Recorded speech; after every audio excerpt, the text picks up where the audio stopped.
Olá, satisfação em ter você aqui para mais uma videoaula, e hoje nós vamos tratar sobre capitalismo informacional. Então assista lá, acompanha essa fase aí, a última fase aí do capitalismo, o atual. Boa aula!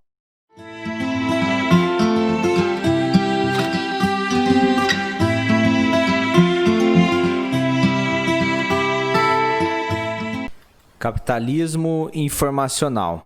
Bem, essa nova fase do capitalismo que nós estamos tratando nessa videoaula, o marco dela vai ser a questão aí da revolução tecnológica que se seguiu após a Segunda Guerra Mundial. Aí foi tendo vários avanços, então, com o fenômeno da guerra, né? Várias coisas novas vão surgindo. Mas o marcante mesmo, como data em si, acaba sendo a década de 70 e a década de 80.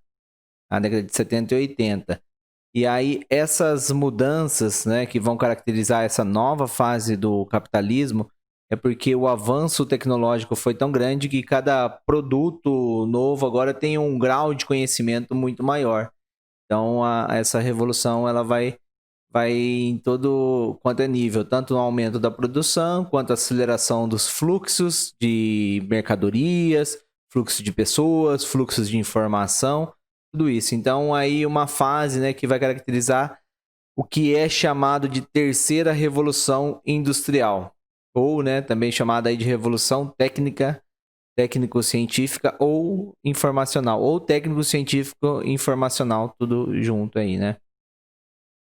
Bom, aqui algumas imagens, né, de coisas que temos atualmente que cada vez mais fazem parte aí do nosso cotidiano. E aqui eu estou usando uma ferramenta que é fruto dessa fase do capitalismo, né? Que aí eu estou transmitindo aqui, montando uma gravação, videoaula que eu vou disponibilizar num canal que vai estar na internet, em algum local do YouTube. Esse vídeo vai estar gravado, armazenado, e quando você acessa, né, a internet vai buscar lá naquele local a gravação para mostrar para você, né? Então, como que acaba sendo essa característica nova?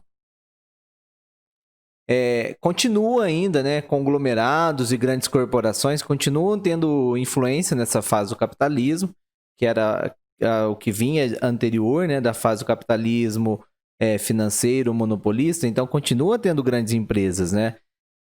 Desse modo, ainda continua forte a importância, né? Do capital financeiro, das bolsas de valores e tudo mais. Só que a diferença está ali, ó. O elemento determinante na fase atual é o que? O conhecimento, o grau de conhecimento que cada coisa, né, vai tendo, que vai ser o diferencial. Então, se antes, na primeira revolução para a segunda revolução industrial, a alteração principal foi a questão da mudança das fontes de energia que eles utilizavam.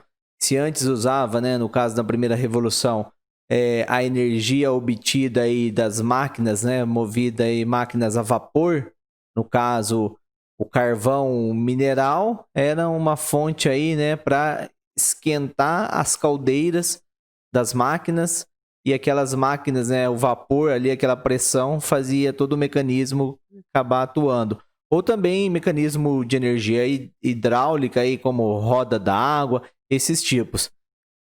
Já na segunda revolução industrial, a característica que diferencia vai ser o uso da energia elétrica e do petróleo. Então vai ser essa mudança aí na fonte de energia, que deixam as máquinas mais potentes, né, e aumenta a produção, além do deslocamento da produção que antes estava concentrada na Inglaterra e passa a ter outros centros de produção mundial.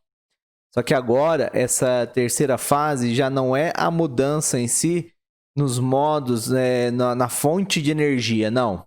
Ainda continua sendo muito importante a questão do petróleo e a questão aí da energia elétrica, apesar de surgirem fontes, né, fontes renováveis que estão cada vez mais, né, em uso, é uma tendência no futuro, mas não é o fato de ter surgido o uso de energia renovável, né, outras fontes, que caracterizou, e sim o conhecimento, essa mudança, a revolução na informação.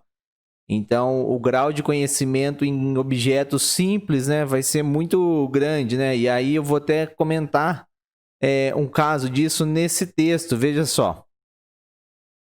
Olha lá, o texto, né? Tá aqui, os passos largos da tecnologia. Esse texto aqui saiu na revista Veja, uma notícia, em 2000. Olha para vocês verem, nós estamos em 2020. Eu vou falar desse texto e você vai ver como que esse texto é atual e caracteriza bem a fase, né, que nós vivemos, os tipos de indústria e como que a tecnologia está presente cada vez mais na nossa vida. Então, ó, o aparelho de 3 lâminas da Gillette, que chega às lojas e farmácias brasileiras na próxima semana, isso início de março de 2000, né, que estava o texto, custou naquela época $1 bilhão para ser desenvolvido.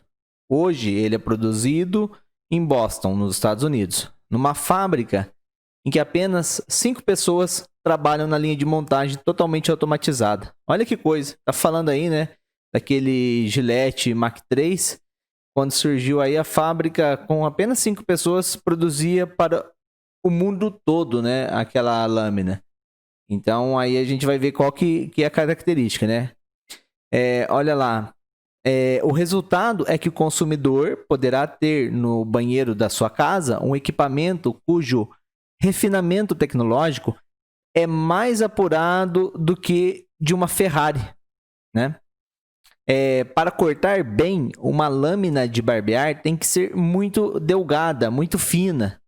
Em geral, ela mede 0,00006 milímetros. A lâmina do Mach 3 mal chega a 0,000054. Ou seja, né, 10% menos que a normal, que já é bem fina. Né? Só que para tirar essa lasquinha de aço, olha o que eles fizeram, né? É visível apenas ao microscópio. Sem diminuir a resistência, foi necessário aplicar um revestimento feito de uma liga de carbono com estrutura molecular semelhante à do diamante, o material mais duro que existe na natureza. Tá, então para eles fazerem tudo isso, olha o que teve por trás, né? Ó, por trás do aparelho que você tem aí, pode ter no banheiro da sua casa, esconde o intelecto de 500 cientistas que trabalharam durante 6 anos nos laboratórios da Gillette nos Estados Unidos e na Inglaterra e consumiram aquela montanha de dinheiro para produzir uma pequena joia da tecnologia. Então, no começo do texto fala que foi gasto $1 bilhão para desenvolver o projeto e na fábrica trabalham, né, apenas 5 pessoas. Então, você vê o que acontece com a característica desse capitalismo de hoje, esse capitalismo informacional. Não é a produção em si, quando ela está lá ocorrendo, que vai ser o gasto maior, mas o antes, o estudo que teve antes, o que foi agregado antes. Então, aí que vem a necessidade da mão de obra cada vez mais qualificada. O que vai diferenciar os países aí a estarem inseridos nessa terceira revolução industrial vai ser esse fato aí, né, dos países terem mão de obra qualificada, ter centro de pesquisa, né, e aí as indústrias terem capacidade de desenvolver novas tecnologias. Então são produtos com alto grau aí, né, de tecnologia embutido. Então, o que acontece hoje? Qual que é um dos fatores locacionais, né, das indústrias, mas um muito importante, olha lá, um fator locacional muito importante. Como atualmente o conhecimento, né, o grau de conhecimento das mercadorias é o principal diferencial do capitalismo, vários países fizeram e continuam fazendo, fizeram no passado e continuam fazendo ações para desenvolver, né, em seu território mão de obra qualificada e também ter certas áreas que eu vou falar o conceito mais para frente, que vão ser os chamados tecnopolos, que são áreas que atraem essa indústria de tecnologia. Né? Então, olha lá, fazem ações políticas de desenvolvimento tecnológico, inserindo recursos em universidades, centros de pesquisa, investindo em educação e melhor qualificação profissional da sua população. Na primeira e segunda revolução industrial, o fator locacional, um deles, era estar próximo da fonte de energia. No caso lá da Inglaterra, a gente vê o seguinte, tem o fato, né, que o carvão mineral era importante na primeira revolução industrial e as reservas de carvão eram áreas que atraíam a localização de indústrias, né? Assim como também grandes cidades. Já agora na terceira revolução industrial, não necessariamente é a questão de estar próximo da fonte de energia, da fonte de matéria-prima para a indústria produzir, que é o principal fator aí. O que é o fator principal agora é a mão de obra qualificada e aquele local que pensa, que vive, né, da tecnologia, né? Então, esses tecnopolos, né? Então, surgem lá os chamados tecnopolos, né? E eles estão aí relacionados a esses locais próximos a universidades, centros de pesquisa. Então, tá aqui, ó. O que é o conceito de tecnopolo, ou também chamado aí de parque de ciência e tecnologia. Locais que concentram, né? Tem ali, né? Instituição de ensino, pesquisa, que desenvolvem pesquisa tecnológica avançadas e assim acaba fornecendo mão de obra qualificada e também dá um amparo ali, né? De projetos de pesquisa para certas indústrias ali que estão em parcerias. E essas indústrias em parceria pegam e empregam essa mão de obra e adquire aquele conhecimento, né, para produzir e colocar em seus produtos. São denominados, então, polos científicos, polos tecnológicos ou tecnopolos. Podemos encontrar em várias regiões do mundo, inclusive no Brasil, né? O caso aí que temos próximo ali da Unicamp, então temos em Campinas, Tecnopolo. Temos o caso em São Carlos, aí por causa da UFSCar da USP de São Carlos. São José dos Campos é um outro exemplo, por conta lá do Instituto Tecnológico da Aeronáutica. Então, esses exemplos no Brasil. Mais um tradicional aí que você vai sempre ouvir aí e ver, né, em livros de geografia, em questões aí relacionadas a vestibular, é o tal, né, do Vale do Silício nos Estados Unidos, aí por causa de estar próximo, né, da Universidade de Stanford. Então, lá nessa região lá da oeste, né, dos Estados Unidos, na Califórnia, esse caso. Mas também na parte leste, nordeste, né, dos Estados Unidos, tem outro também tecnopolo, no caso lá em Boston, né? Aí você tem o Instituto de Massachusetts de Tecnologia, o MIT, tem a Universidade de Harvard. Aí no Reino Unido tem o caso lá do Tecnopolo de Cambridge, por conta da proximidade ali, né? O caso da Universidade de Cambridge. Tem na Índia, que é aqui, ó, Bangalore, Tsukuba, no Japão, e tem vários outros, né? Mesmo nos Estados Unidos ainda tem mais, que aqui eu não estou especificando todos, né? Mas tem vários outros. Mas aqui a gente está tendo uma ideia geral que essa é uma característica, então, dessa terceira, né? Terceira aí, ó, terceira fase, né? Terceira revolução industrial. É isso que a gente tem que pensar. Terceira revolução industrial, capitalismo informacional. Aqui eu colocou a distribuição, né, no mundo desses tecnopolos, mostrando aqui mais ou menos a localização. Mesmo na Europa, gente, tem mais aqui que eu não cheguei a mencionar, mas tem na França, Paris, tem também na Alemanha, né, tem outros. Então, dei aqui alguns exemplos. Aqui tem algumas imagens, tá, para vocês aí terem ideia. Inclusive, em Campinas tem lá o negócio que eles fizeram lá, uma estrutura de física, né? De acelerador lá, eu não sei nem explicar isso direito, quem vai saber é professor de física. Acelerador de partículas de luz, que aí fazem estudos altamente avançados, e aí, né, acaba sendo uma outra coisa aí que atrai, né, essas empresas de tecnologia nesse setor, né? Vamos olhar aqui esse mapa, né, que dá um pouquinho mais da ideia desses, no caso aí, né, dessas regiões onde tem aí os tecnopolos. Esse mapa, ele está mostrando uma projeção, no caso aí, como se fosse daquelas projeções cartográficas, que até tem o vídeo explicando, uma projeção aí plana ou azimutal, que está centralizada no Polo Norte, e aí ela está se abrindo, né, rumo ao Polo Sul. Mas por quê? Isso é um objetivo claro, né, porque quis mostrar aqui esse modelo centro-periferia, e aí mostrando esse modelo centro-periferia, no caso, os países do centro aqui, seriam esses países que estão aqui na América do Norte, na Europa e também, né, na Ásia aqui o caso da Rússia, né, que destacou então como região centro, pegando aqui também o Japão e as periferias aí, né, o restante aí que está fora ali, né, daquela parte que seja aí os países do hemisfério sul e um pedaço também do hemisfério norte, né, uma parte, mas o principal aí como centro, esse caso aqui que eu falei, né? Então aí por isso essa projeção cartográfica para dar essa sensação, né, que no centro aqui da representação está mostrando essa ideia de centro e periferia o entorno. Mas vamos olhar aqui, né, no caso das regiões de tecnologia de ponta. Aí você vê que as tecnologias de ponta que são esses representação aqui de um triângulo, né? Um triângulo bem agudo, até bem pontudo. Ele está aqui, de fato, nessa região centro. Ele está aqui no centro, né? No caso aqui dos países do centro.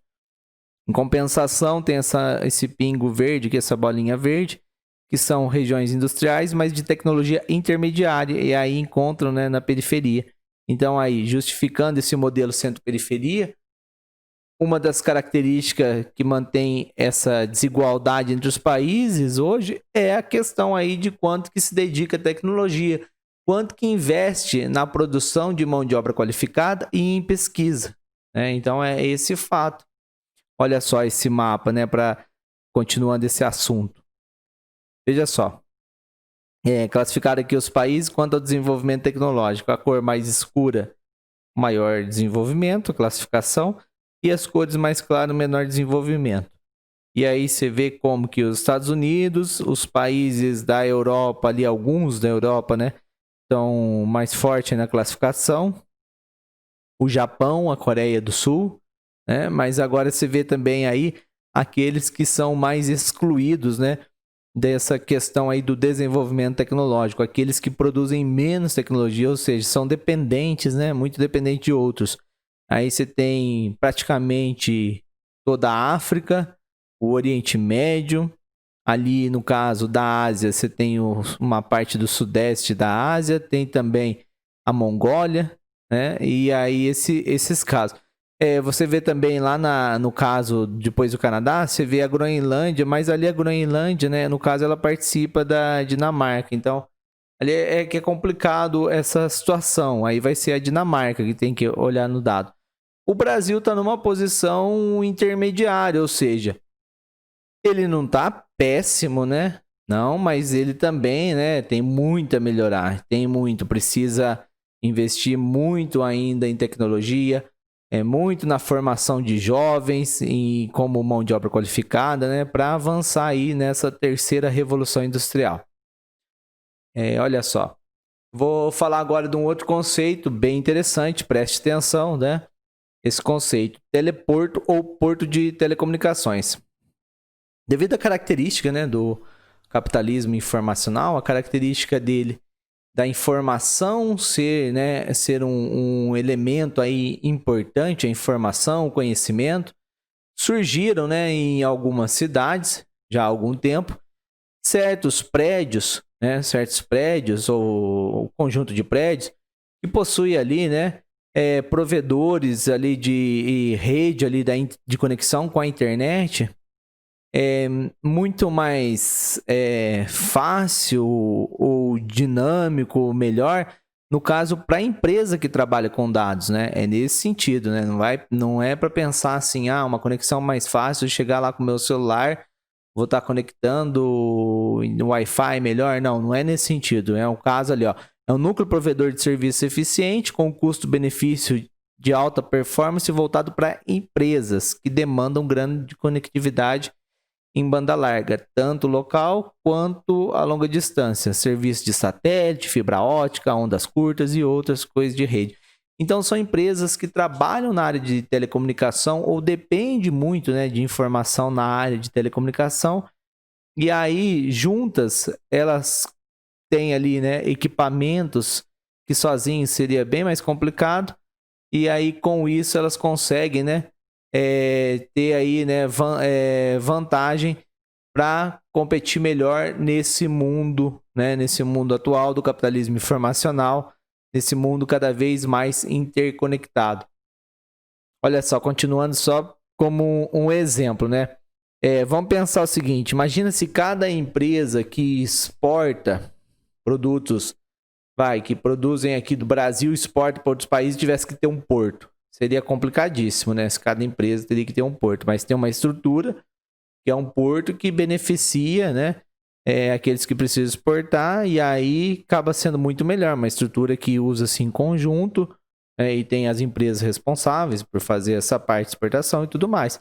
O teleporto pensa nesse sentido, né? Como se fosse aí pensando num porto ou no aeroporto, mas pensando na telecomunicação, nesse sentido. Então, ó, assim como um porto marítimo, o teleporto provém aos seus clientes custos compartilhados, com vantagens exclusivas.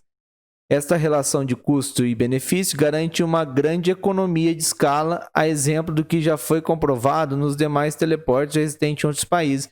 Então, é uma coisa que existe em outros países. No Brasil, temos um caso em Recife, né? Temos mais casos no Rio de Janeiro, se não me engano. Né? E aí, os teleportes, ó, então, eles já existem, né? E aí, o que eles fazem? Eles fazem essa conexão, ó lá, numa rápida analogia, né? Comparando aí, se fosse, né, uma companhia aérea tivesse que construir cada companhia aérea o seu próprio aeroporto, né? Nossa, quanto aeroporto ia ter? E aí, o que acontece? O negócio da aviação seria inviável se cada empresa tivesse que ter seu próprio aeroporto. E aí, usa-se em conjunto. Então, a mesma coisa aí nas empresas de telecomunicação, tudo, ou que depende muito dessa transição de dados, usa esses portos aí, né, de conexões. Aqui, exemplos, né? Umas fotografias, então um prédio aí, né, com uma estrutura, um prédio bem bonito até, mas que dentro dele, né, circula ali, né, muitos dados conectados aí com o mundo. Vamos lá agora que eu quero que vocês prestem atenção nessa questão que caiu no vestibular na Universidade Católica de Brasília, ano 2014. Aí veio um texto sobre a Revolução Industrial. E aí veio falando o seguinte: primeira etapa da Revolução Industrial, segunda etapa, terceira etapa. Então vamos lá rapidinho, ó. Primeira etapa, entre 1760 e 1860, ficou limitada primeiramente à Inglaterra. Então foi lá, né, concentrado na Inglaterra. Houve o aparecimento de indústria de tecido de algodão com uso de tear mecânico. Nessa época, o aprimoramento das máquinas a vapor contribuiu para a continuação da revolução. Então, máquinas a vapor. Segunda etapa ocorreu no período de 1860 a 1900, ao contrário da primeira. Países como Estados Unidos, Alemanha, França, Rússia e Itália também se industrializaram. Então, antes estava concentrado, agora a indústria chegou, né? Saiu da Inglaterra e foi, né? Outros países também tendo indústria. Não que saiu da Inglaterra, né? Desculpa. Não era só a Inglaterra que tinha indústria, é isso que eu quero dizer. O emprego do aço, a utilização da energia elétrica, dos combustíveis derivados do petróleo, a invenção de motor com explosão, né, interna, o desenvolvimento de produtos químicos foram as principais inovações. Então, isso é a segunda etapa. A terceira etapa da Revolução Industrial. Alguns historiadores têm considerado os avanços tecnológicos do século XX, né? Então, pegar aí o século XX, ele acaba em 2000. Então, se pegar aí, foi mesmo da segunda metade do século XX, né? Indo aí para o final. E início do 21 como a terceira etapa da Revolução Industrial.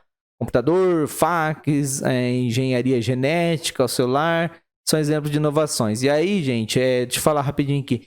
A engenharia genética, né? Cada vez mais temos produtos, né? Ainda você pensar aí, no caso, os cursos da área de alimentos, cada vez mais produtos com um grau tecnológico avançado no produto. Não é um simples produzir algo, né? Você tem alimentos aí enriquecidos com vitaminas e várias coisas que são ali, né? Graus tecnológicos avançados. E não só nessa área, né? Várias áreas são exemplos. No caso ainda da engenharia genética, basta ver na produção no campo, né, os transgênicos. Vamos seguindo aqui na questão. Quanto à dinâmica da Revolução Industrial, julgue os itens. Então aqui, ó, tem, né, esses 5 itens, né? E aí, como falou, para julgar os itens, é eu pensar aí como verdadeiro ou falso, né? Pensando aí. Então, juntando com aquelas aulas anteriores do capitalismo, né, que temos aqui no canal, juntando a isso, então a gente vai baseando essa questão. Olha lá. O capital acumulado com a exploração das colônias americanas foi fundamental para que a Inglaterra promovesse a primeira Revolução Industrial. Verdade, né? Isso daí está falando do acúmulo primitivo de capital. E não, nesse caso aí, falou da Inglaterra, que esse foi um dos fatores que contribuiu para a primeira Revolução Industrial.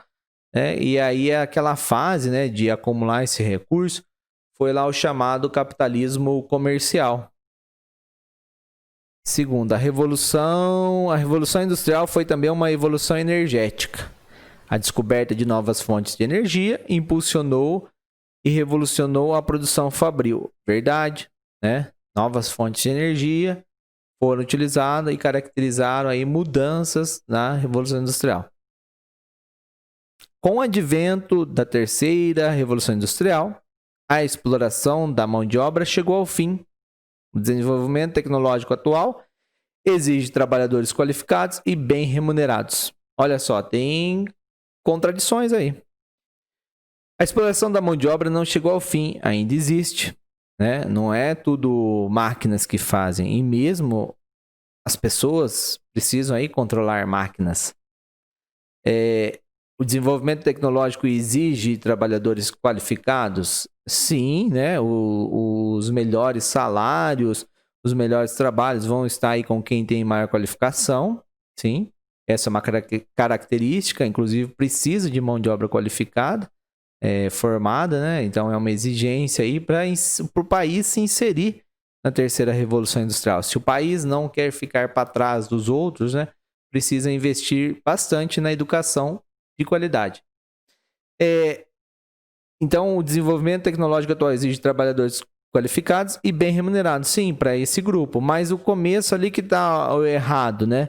Que falou que chegou ao fim o uso da mão de obra. Não chegou ao fim, não. Do uso, não, da exploração, ele falou. A terceira revolução industrial, né, representa o momento de eliminação das barreiras tecnológicas entre os países. Eles se tornaram equânimes, independentes do seu posicionamento geográfico. Ele quis dizer que não tem barreira, não tem diferença entre os países. E essa é uma mentira. Por que é uma mentira? Eu mostrei um mapa aqui, você pode ver antes no vídeo. Eu mostrei um mapa da diferença de tecnológica em 2011. Quer ver? Vamos lá. Rapidamente. Esse mapa aqui, ó. Se aquela alternativa fosse verdadeira, esse mapa aqui não poderia ter diferentes cores, né? Não tinha nem necessidade de ter esse mapa que mostra essa diferença, esse desenvolvimento tecnológico desigual.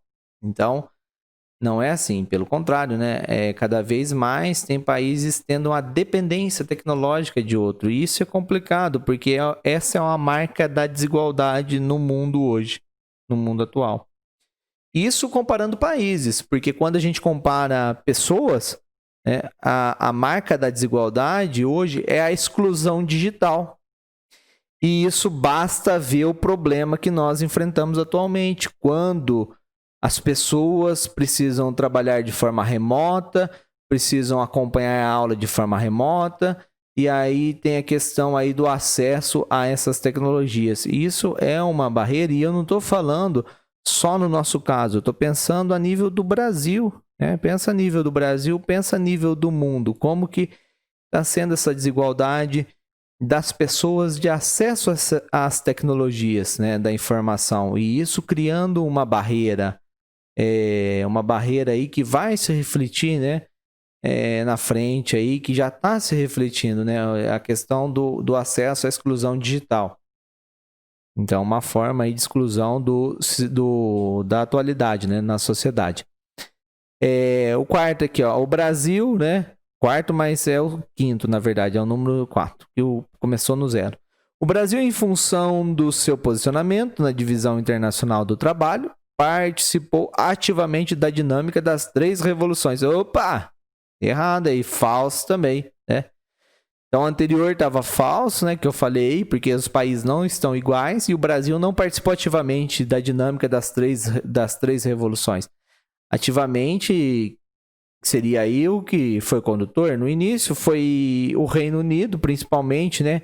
O caso da Inglaterra, lá no Reino Unido, a primeira revolução. Depois participaram também os Estados Unidos, na segunda, a Alemanha, o Japão vai ir também, depois vai vir a França, outros países vão tendo. O Brasil foi ter a industrialização, demorou, né? Inclusive o conceito que se usa é um país de industrialização tardia, ou, né, industrialização aí demorada, ou também você vai ver industrialização retardada.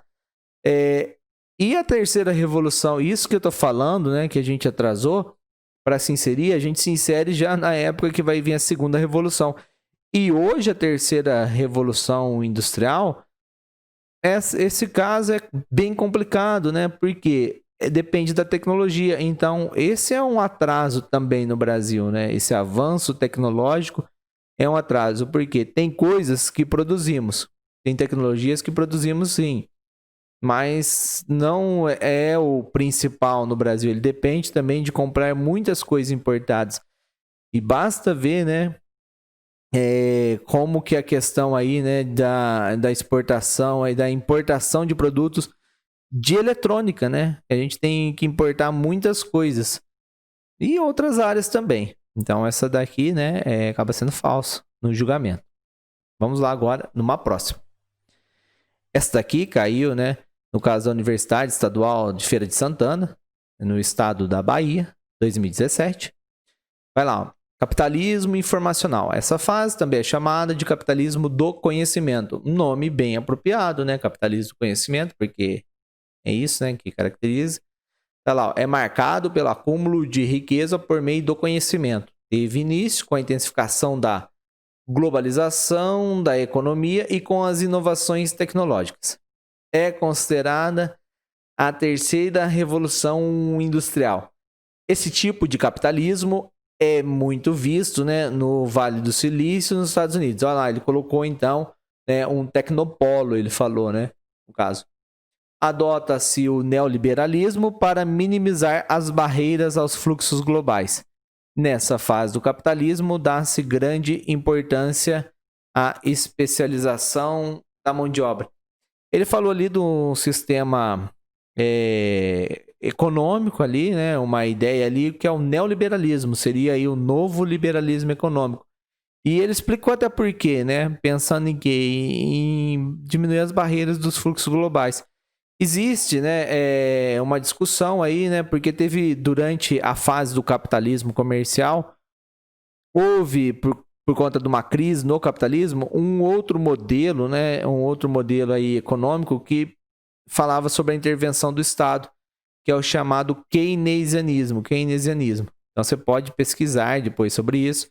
E aí você tem essa discussão atual, né, do que é certo, né? O modelo keynesiano, que o Estado interfere na economia, ou um modelo que o Estado controla a economia com pouca interferência, né? É o caso aí do neoliberalismo. Mas o que você vê em geral, sempre o sistema econômico está salvando o capitalismo, né? É isso que se percebe no geral. Os nomes aí das teorias, mas sempre está de alguma forma salvando o sistema capitalista. E também, né, muitas vezes de acordo com o interesse aí de quem comanda o capitalismo em determinada época aí, né, do grande capital. Vamos lá. Seguindo aqui essa questão, então, nesse caso, né, é apenas uma alternativa que eu deveria aí, né, escolher. Então, nessa fase do capitalismo, ó, nessa fase da evolução do capitalismo, a distribuição da riqueza entre os países em âmbito mundial. Nossa, já começou a falar em uma coisa, a distribuição da riqueza.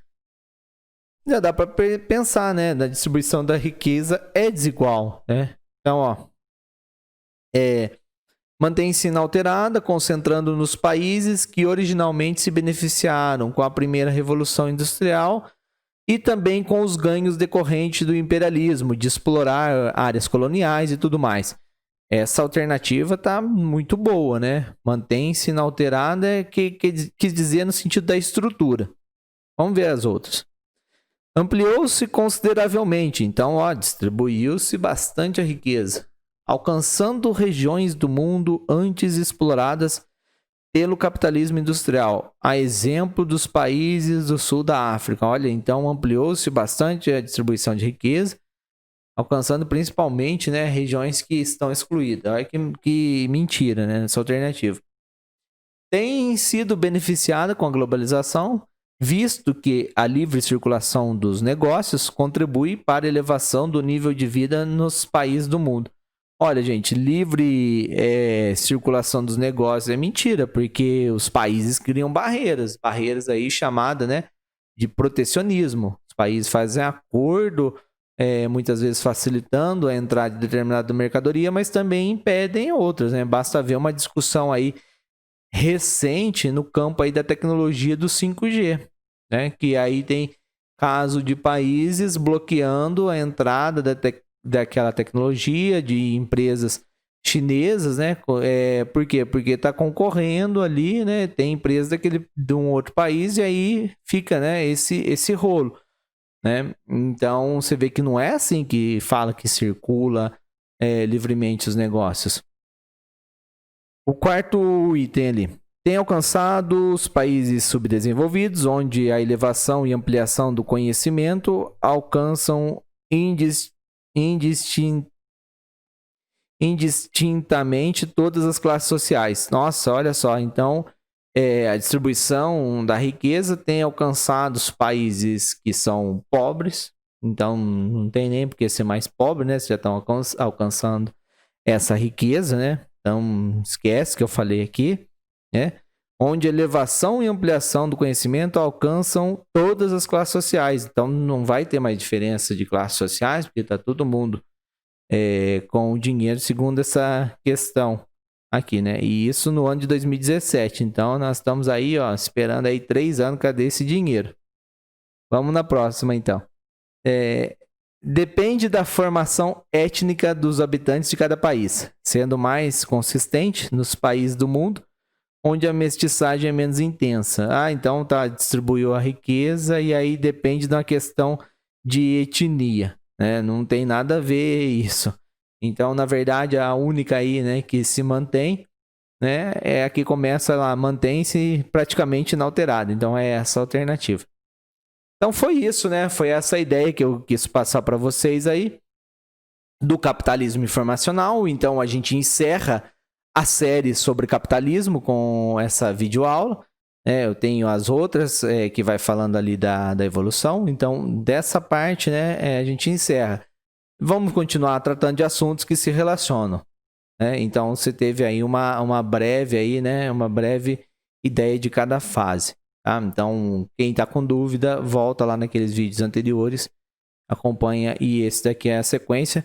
E isso é o mundo atual que a gente vive. Então, esse vídeo agora é válido, bacana, ok, mas daqui um tempo, daqui uns 50 anos, ou talvez até menos, muitas mais outras coisas, outras informações, né, para caracterizar a sociedade vão ser aí, né?